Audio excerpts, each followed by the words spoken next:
Right. And sort of going through the 20 years, can you talk about a couple of the key, I guess, sport tech introductions in footy?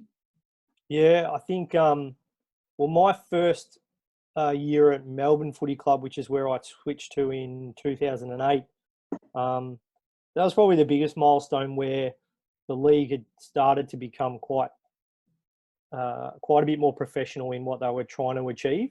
I think the ambition outweighed the ability a little bit, and the tech sort of hadn't caught up by then. But that was the first time I sort of realised that it was a genuine career path, and you could actually have an influence, not over the team itself, not team success, but you could actually be part of a club environment where you actually got to make some decisions and got to drive strategy, introduce new technology, help people, which I love to do.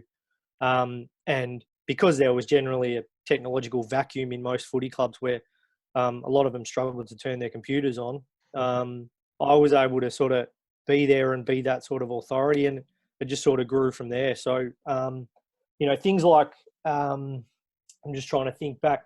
Um, Back then, I was in an office up with the Possums at Junction Oval. So the challenge really was to try and find solutions using whatever we had available, and small budgets, old tech, old hardware, and just try to make them work. So, the coach's box might have looked a bit of a mess, but we got by, and we sort of prided ourselves on the execution side of things and just trying to make match day as smooth as possible.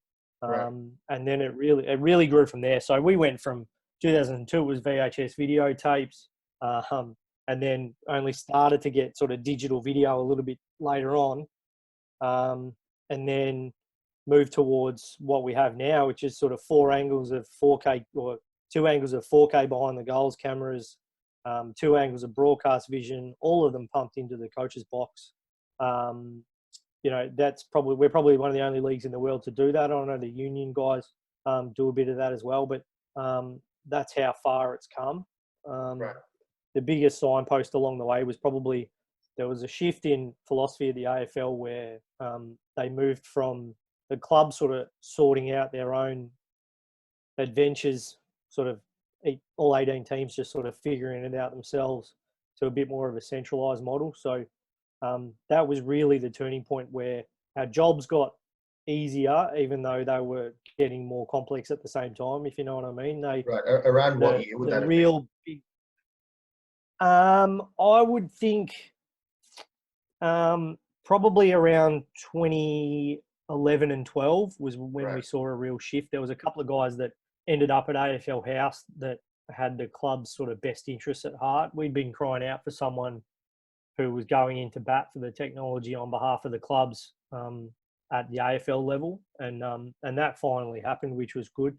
And it took a few years to sort of bed down a few kinks, but that journey over that 11 or 12 period to what we have now has been really good, because it helps raise the professionalism of the league, but also give you what you need so you can focus on the job that you're doing, not troubleshoot all day or not deal with crap tech.